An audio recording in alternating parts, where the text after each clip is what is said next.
DC fans, today's your lucky day. Put on your masks and join us for this iconic crime-fighting adventure set in the DC animated universe. That's right, today we're covering Justice League from start to finish. Hope you're ready to see your favorite DC heroes do what they do best, kick ass and save the world. And here we go. The first miniseries, Secret Origins, begins with two astronauts, Carter and Ed Reese, venturing through Mars where Carter's curiosity leads him to unlock a grand door, unleashing a terrifying surprise. Fast forward 2 years, Batman's surveillance of a satellite facility reveals 3 employees' extraterrestrial antics, resulting in a brawl between Batman and the workers, where it quickly becomes clear that he bit off more than he can chew. That is, until Superman swoops in. Typical. By the way, leave a comment letting us know if you like Batman or Superman more. I love this debate. Anyway, back to the story. Shortly after the brawl, Superman is proposed Senator Carter's nuclear-free Earth invite. And yep, he joins, much to military and hero dismay. Meanwhile, Batman sniffs out the truth behind the fake scientists, only to get alien-dogged until Superman saves the day again. However, not soon after, alien walkers storm Metropolis,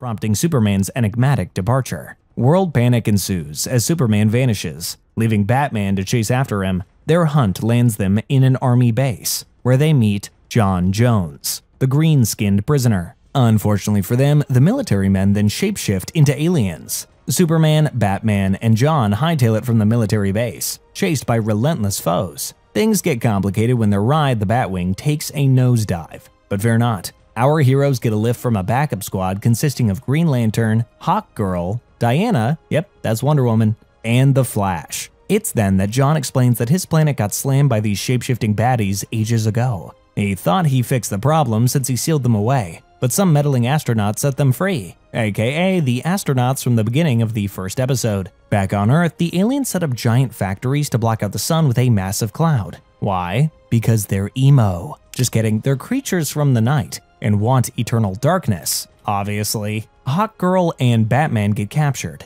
and it's up for the remaining heroes to save them. Flash provides a flashy distraction, while John, Diana, and Green Lantern sneak in. They find Superman and Hawkgirl, but it's a trap. To everyone's shock, Senator Carter's been a shape-shifting alien this whole time. He spilled Earth's secrets and set them up for invasion, all under the guise of a US official. Kinda reminds me of a Simpsons episode. They're nothing but hideous space reptiles.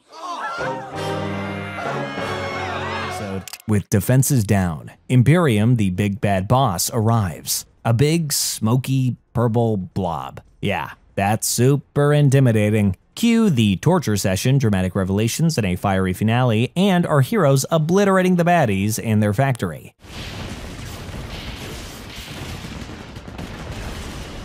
With Earth safe, for now, Batman has a lightbulb moment. They need a heads up for the next invasion. Obviously, the solution is a secret space station courtesy of Wayne Enterprises. But as per usual, Superman has to put his 2 cents in and proposes the Justice League. While some heroes need convincing, they eventually agree, and even loner Batman softens up, realizing he's not alone in this crazy universe. As they gaze at the stars, Superman offers John a spot on the team, because hey, even aliens need a family. And just like that, the Justice League is born, ready to tackle whatever cosmic craziness comes their way. The Blackest Night begins with us meeting Jon Stewart, not the late-night host, mind you, but none other than the Green Lantern. But first, a bunch of alien judges, let's call them the Intergalactic Judiciary Squad, decide it's time to send in the robotic bounty hunters. John, meanwhile, is strolling down his old neighborhood on Earth when he bumps into his old high school teacher. Meanwhile, the Justice League suits up to take on the incoming Manhunters,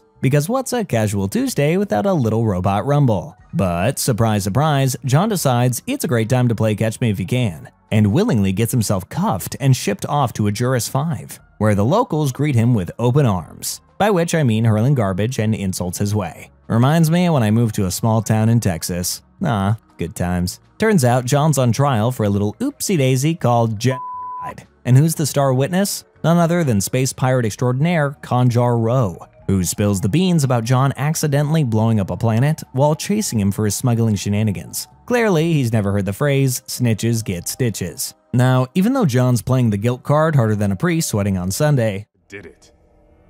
I'm guilty. thankfully Superman isn't buying it. So he and Martian Manhunter play detective and jet off to investigate the debris of a Juris 4, leaving Flash to play the reluctant lawyer in a court where losing means a little more than a slap on the wrist. Apparently, they've got a unique approach to dealing with attorneys. Execute them along with their clients if things don't go well. Talk about a lack of job security. Meanwhile, Hawkgirl's not taking any of this nonsense lying down. She's out there duking it out with John's former Green Lantern buddies, who've basically disowned him faster than you can say, "You're dead to me." But fear not, because one Lantern, Kilowog, finally sees the light and decides to lend a hand. John Stewart's one of us, and I'm gonna help him. Flash, bless his speedy heart, tries his best to sway the court, but even with all the charisma of a superhero stand-up comedian, he can't seem to catch a break. And just when things couldn't get any worse, the Guardians of the Universe decide it's time to crash the party. You thought the Guardians of the Galaxy were intimidating? Look at these freaky little guys. Meanwhile, Superman and Martian Manhunter stumble upon a cosmic conspiracy, and surprise, it's all a setup. John's innocent, the planet's intact, and the real villains are the Manhunters, who've been plotting a hostile takeover like a bunch of malfunctioning Roombas. Cut to the epic showdown where the Justice League, with a little help from their newfound Lantern friends, take on the Manhunters in a battle that makes the Avengers airport tussle look like a playground scuffle. And just when it seems like all hope is lost, John somehow manages to pull off a winning blow. My power! Green Lantern's light!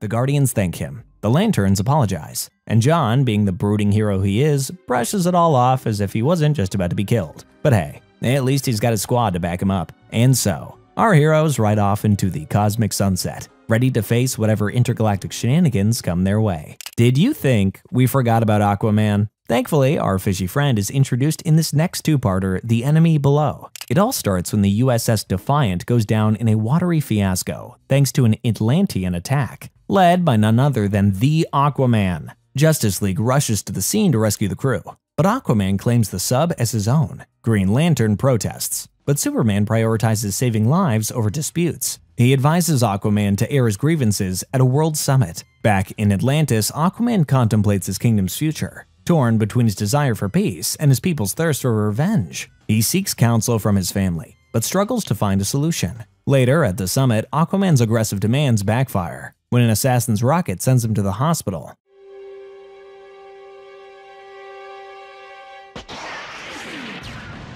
Batman saves him with a saline water tank, while Orm seizes the throne in his absence. Off topic, but what kind of a name is Orm? Sorry to any fans named Orm out there, but it's a weird name. Aquaman, despite Lantern's objections, heads back to Atlantis. He's captured by Orm, who reveals his plan to annihilate the surface world. The League rushes to warn Aquaman, but they're captured and sentenced to a watery demise. Mira frees them.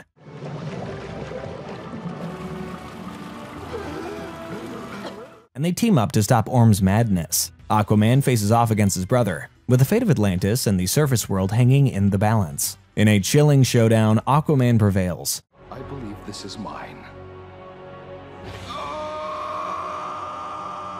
Shutting down Orm's doomsday device and saving the day. Orm meets a fitting end, and Aquaman vows to forge a peaceful path for his kingdom and his son's future. And now, we've got a Wonder Woman arc. Diana gets homesick after witnessing the reunion between mother and daughter after she saves her from being stuck in a tree. Because of this, she decides to jet off to Themyscira, only to find her island paradise in shambles, and her fellow Amazons turned to stone, meaning she received the cold shoulder from her old friends. Get it? Anyway, we then meet Felix Faust, the sorcerer with a stone-cold heart and a bone to pick with the Amazons. Luckily, Wonder Woman is, well, she's freaking Wonder Woman. I mean, if she came up to you, don't tell me you wouldn't help her out. With her mom trapped in stone and Faust pulling the strings, Diana is basically forced to gather artifacts for the sorcerer. But when Faust reveals his true intentions, Diana's left with no choice but to team up with the League and take down the bad guy. As Diana races against time to gather the artifacts, Faust's grand plan starts to unravel, and she finds that no man can ever be trusted. Good for you, girl. We all learn sometime. With the League by her side and her mom's fate hanging in the balance, Diana's ready to face off against Faust and his fiery boss. But when Hades himself shows up for the final showdown, all bets are off. Like, seriously, what are they supposed to do with the Greek god of the dead? With the fate of Themyscira hanging in the balance, Diana and the League pull out all the stops to send Hades packing.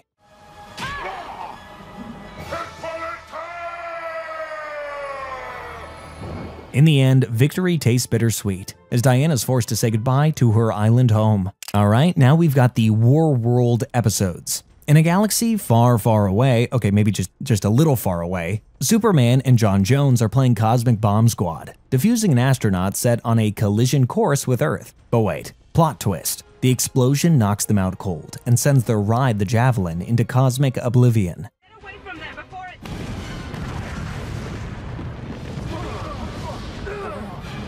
Enter War World, where this ugly-looking guy, Mongol, rules with an iron fist and hosts gladiator battles that would make even the toughest space warrior sweat. But when Superman and John become unwitting contestants, things take a turn for the bizarre. Cue the intergalactic drama. Meanwhile, back at the Watchtower, Green Lantern and Hawkgirl are playing space detective, hot on the trail of their missing comrades. Because nothing says date night like chasing down alien slave ships and unraveling cosmic conspiracy. But as Superman and John find themselves trapped in Mongol's Coliseum of Doom, it's clear that escaping a place called War World might not be as easy as one might imagine. With Superman weakened and John stuck playing cheerleader, it's up to the Man of Steel to face off against War World's deadliest champion and survive. As Superman faces off against Mongol's robotic goons, John rallies the crowd with a little pep talk, since nothing gets a bunch of bloodthirsty aliens on your side like a catchy cheer. But when Mongol orders Superman's execution, it's up to John to save the day with some good old-fashioned crowd manipulation.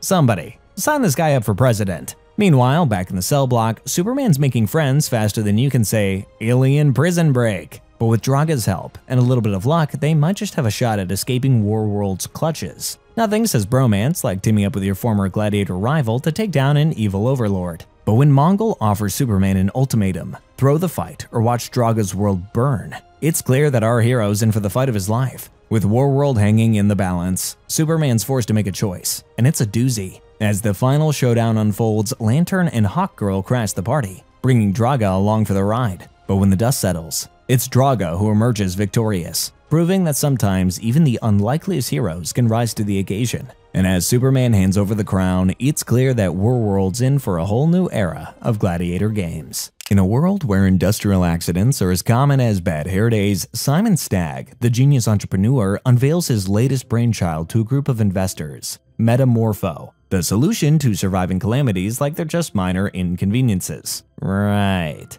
Like genetically mutated humans are any better than safety regulations. Talk about awkward. But hold your skepticism, folks. Stagg insists he's not just blowing hot air. He's only missing a guinea pig human to test his brilliant plan. The investors, understandably, aren't convinced, probably because Stagg looks like, well, he looks like that. Meanwhile, a bad chemical explosion absolutely ruins a bus. But Green Lantern is on standby and so thankfully is able to clean up the mess. Enter Rex Mason, former Marine buddy turned high-flying Stagg Enterprises executive. However, Rex has a little secret. He's engaged to Stagg's daughter, Sapphire, who's conveniently omitted from the family portrait. Just when things couldn't get more awkward, Batman crashes the party with news of mutagen traces from the train wreck. But wait, there's more. Stagg pays an unexpected visit to his daughter's apartment, only to find Rex lounging around like he owns the place. Daddy Dearest feigns acceptance, while simmering with rage. Because of his frustrations, Stagg chooses Rex to engage in his twisted experiment. Cue the chaos. Rex, now a walking chemical experiment, takes a leisurely stroll down a busy street, much to the shock of onlookers and the delight of trigger-happy police officers. But fear not, bullets bounce off of him like rubber balls in a playground. Meanwhile, Lantern's busy playing detective, uncovering Stagg's diabolical scheme. In a dramatic showdown, Rex confronts John with intent to kill, but the Justice League intervene, engaging in a fierce battle. Rex, armed with knowledge of their weaknesses, overpowers them all, exploiting vulnerabilities like Superman's sensitivity to kryptonite. Mace, don't! You're killing him! And John Jones's susceptibility to fire. Meanwhile, Simon and Java clandestinely film the chaos, planning to capitalize on the footage to sell their project. Rex's rage is redirected when Sapphire reveals Simon's manipulation, prompting him to pursue justice. Simon, now confident in his ability to replicate Metamorpho's powers, betrays his partner Mason. Mason, determined to prevent further misuse of the mutagen, sabotages Simon's operation. inadvertently unleashing a monstrous entity imbued with Simon's consciousness.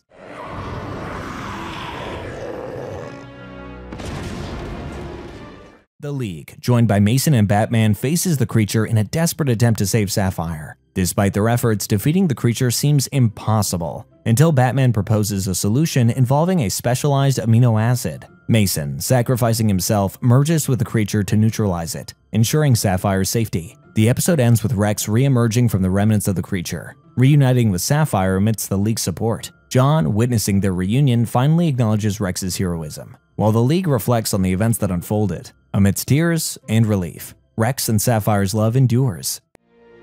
Come here, you big ape.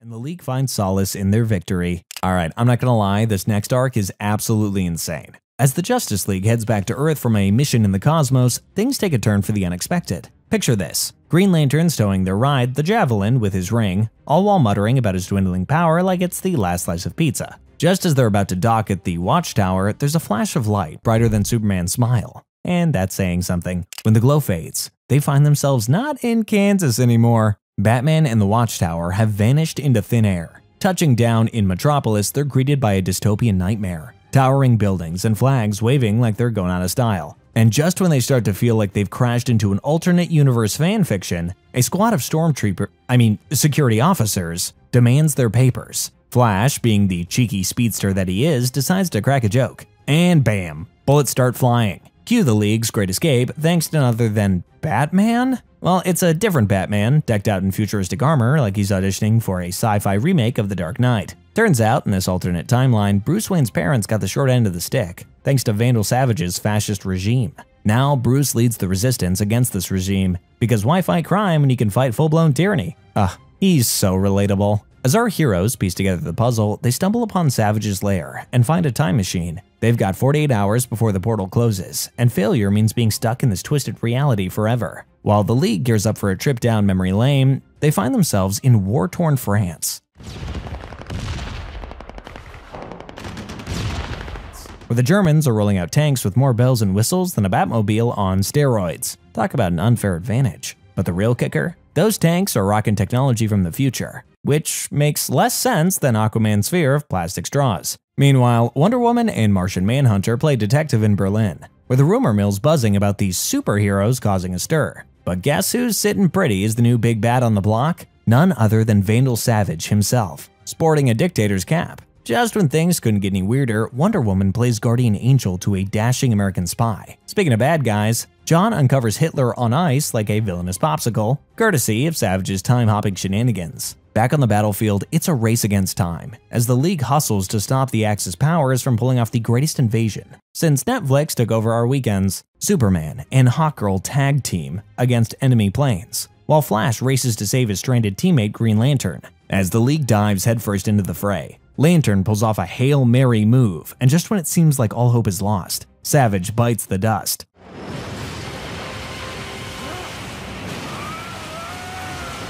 Literally, thanks to a heroic effort from the League and a crash landing that's more satisfying than justice served cold. With Savage out of the picture and the timeline back on track, the League jets back to the present, where Batman's waiting with open arms. And amidst all the chaos, Wonder Woman finds a bittersweet moment with her wartime sweetheart, Steve Trevor. And so, our heroes ride off into the sunset. Or, back to the Watchtower, ready to face whatever time-bending escapades come their way. Because when you're the Justice League, every day's an adventure worth saving the world for. These episodes are absolutely crazy. Season 2 time. On a distant planet, Steppenwolf finds himself trapped in a dire situation as his fleet comes under attack. You remember Steppenwolf, right? He's the main villain of the live-action Justice League movie. We all saw that, right? No? Moving on. Unable to escape due to a symbiote beam lock and facing a larger enemy force, Steppenwolf contacts this mean-looking motherfucker, Darkseid, for assistance. Darkseid, though grateful for Steppenwolf's service, can't offer much help before their connection abruptly ends, replaced by a holographic message from Orion, who sends a fiery gift to Darkseid.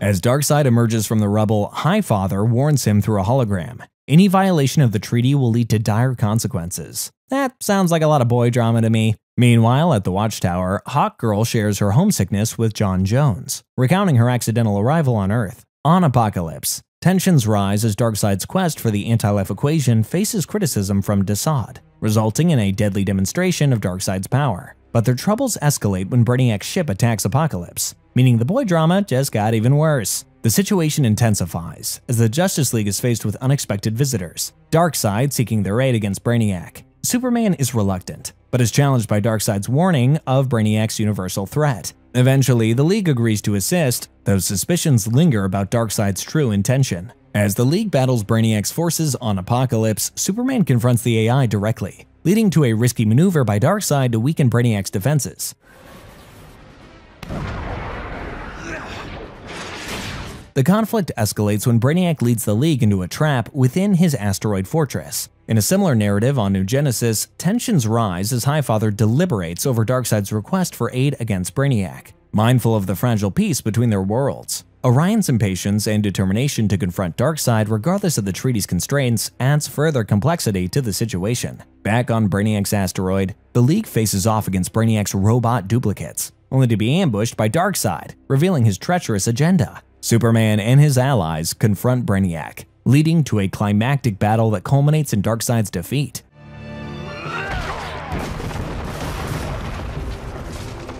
And the destruction of Brainiac's asteroid.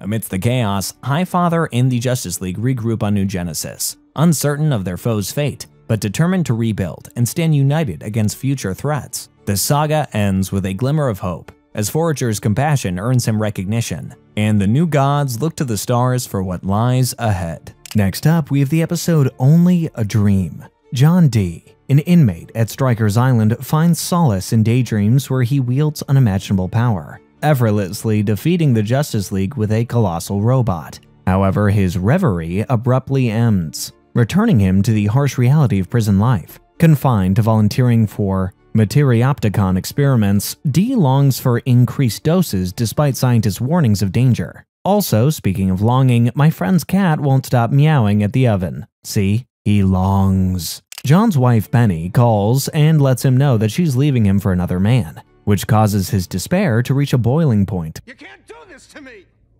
Particularly during a prison riot. Seizing the chaos, he breaks into the laboratory, cranking the Materiopticon to its maximum potential, before falling into a catatonic state.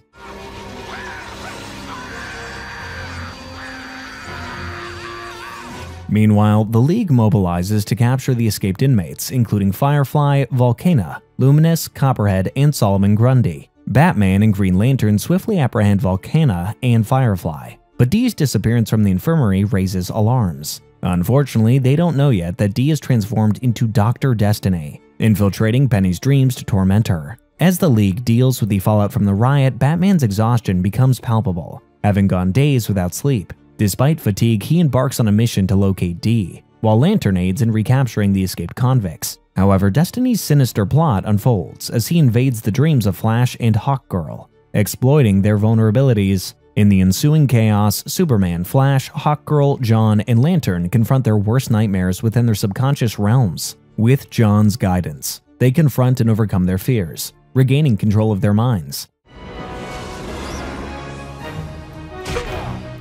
Meanwhile, Batman races against time to rescue Penny from the clutches of Dr. Destiny. As Batman faces Dee in a gripping showdown, Dee's twisted plans unravel, culminating in his own defeat as he inadvertently injects himself with a sedative. With Destiny subdued, the League regains consciousness, victorious but weary from their psychic ordeal. In the aftermath, Hawkgirl awakens from her nightmare, finding solace in the support of her teammates, while Dee remains comatose, trapped in his own mind's labyrinth. So folks, that's the end of this episode, and I hope we all learned one important lesson. Batman won against this villain because he's emo and he doesn't sleep. This episode isn't particularly important, but I do want to mention Wonder Woman and Batman's flirting. Never noticed that they had any chemistry before in this episode. Just look at those two lovebirds dancing the night away. Well, technically, speaking only for one of them, somewhat a bird. But anyway, disregard me. In an unnamed foreign country, an American special ops team pursues a criminal into an ancient ruin, where they encounter Mofer, an enigmatic figure guarding a mysterious gemstone. Despite warnings not to touch the gem, one soldier grabs it. Typical Americans not listening to warnings and doing basically anything they please, leading to a sinister transformation in him. Burn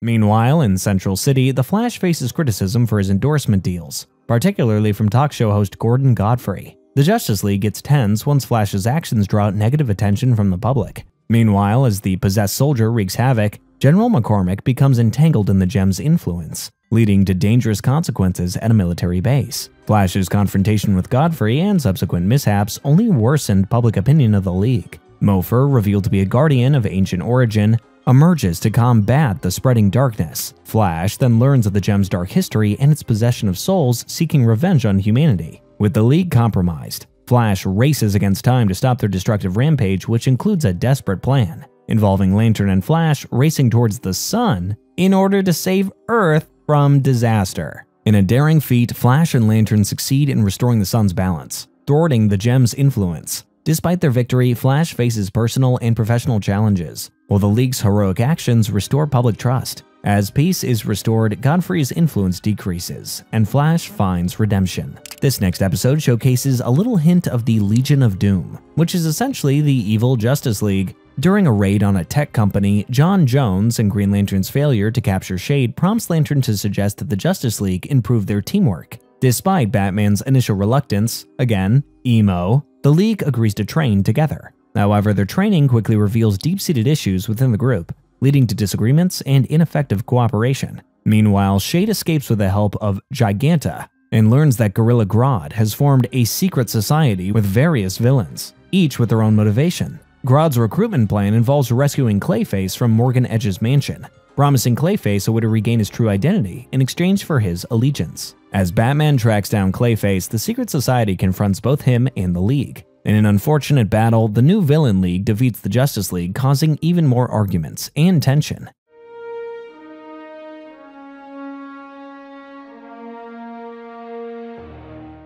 In the aftermath, Grodd reveals his psychic abilities, which he uses to manipulate the League's emotions and cause even more discourse. Flash then tries to track down Shade, but falls into a trap and is captured. Batman attempts a rescue mission but is also captured by the Society. The League is taken to a football stadium, where Grodd plans to execute them live on television. However, John, disguised as Clayface, infiltrates the Society and frees the League. Together, they defeat the secret society.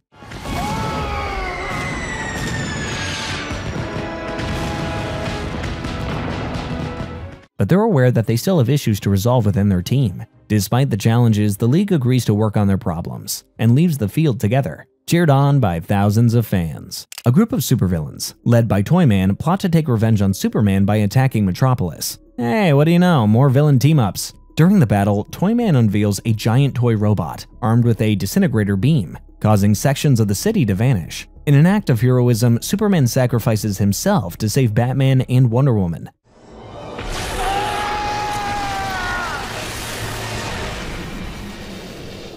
Seemingly disappearing without a trace. The Justice League, devastated by Superman's apparent death, holds a funeral for him in Metropolis. Despite their grief, Batman refuses to believe that Superman is truly dead and investigates the incident further. Aw, that's sweet. Seems like they do care about each other. Meanwhile, Superman awakens in a barren landscape under a red sun, realizing that he's been transported to a distant future. He embarks on a journey to survive in this harsh environment, adapting to his weakened powers and facing various challenges along the way. Back in the present, Batman's investigation leads him to discover clues that suggest Superman may still be alive. He continues to search for answers while the rest of the League mourns Superman's loss. In the future, Superman encounters Vandal Savage, who reveals that he has become the ruler of Earth after Superman's disappearance. Despite their past conflicts, Savage offers Superman hospitality and explains the events that led to his current situation. Superman and Savage eventually work together to build a time machine, intending to use it to prevent Savage's rise to power. They embark on a dangerous mission to retrieve a necessary component for the machine,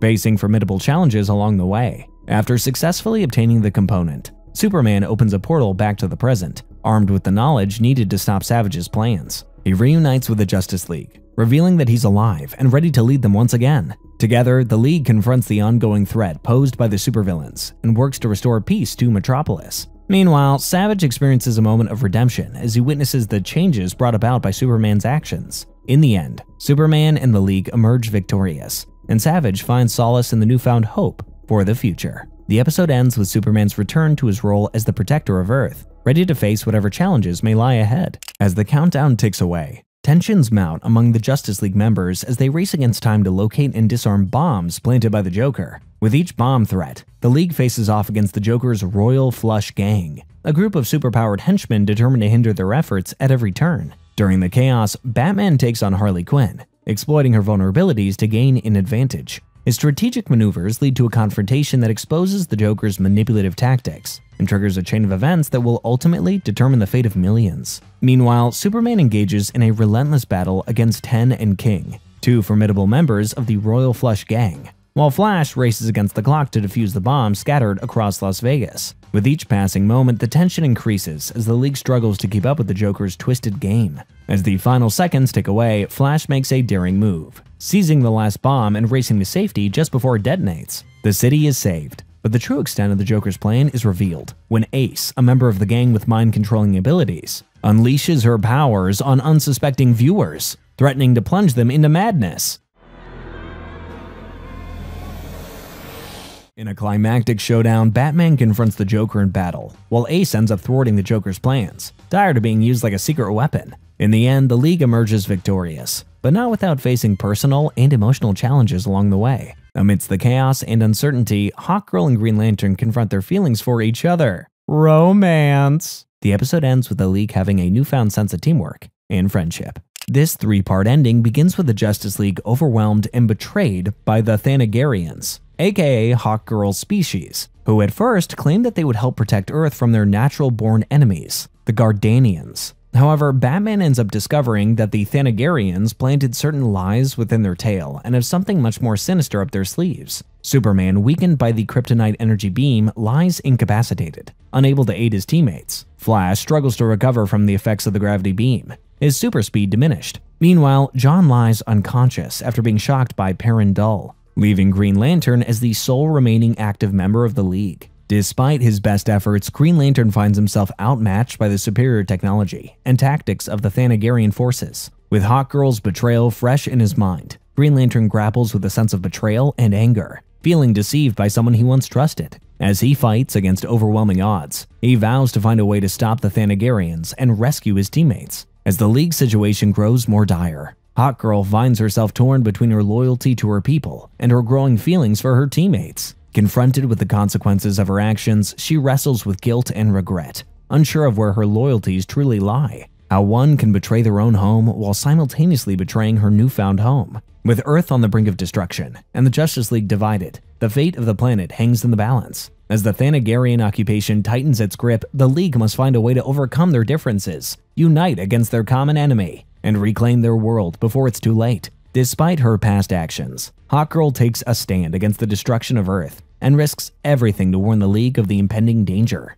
Her decision to reveal the truth sets the League up to have somewhat of a chance, although they are still extremely desperate and actively racing against time to stop the Thanagarians' devastating scheme. As the League regroups and formulates a plan, tensions run high amongst its members. John Stewart, grappling with feelings of betrayal and guilt, confronts Hawkgirl's actions and struggles to trust her once again. Meanwhile, Batman and the others weigh their options and prepare for the inevitable confrontation with the Thanagarian forces. Hawkgirl's conflicted loyalties reach a breaking point as she faces the consequences of her actions. Arrested by her own people, she must confront the consequences of her betrayal and the shattered trust of her former comrades. Despite her efforts to warn the League, Shiera finds herself on the opposite side of the conflict, torn between her duty to Thanagar and her love for Earth and John Stewart. Meanwhile, the League starts a daring rescue mission and battles against overwhelming odds to thwart the Thanagarian invasion. Batman's strategic leadership guides the team as they confront their enemies head-on, risking everything to save the planet. In the midst of battle,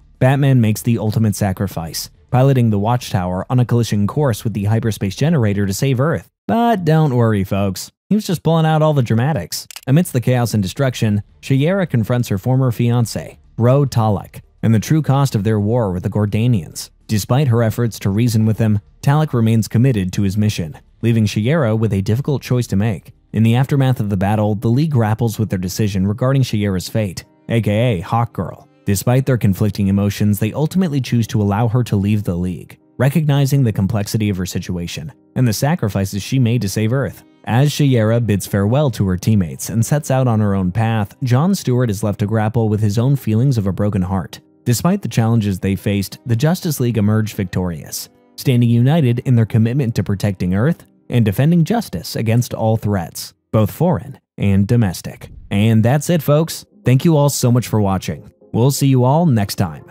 See ya!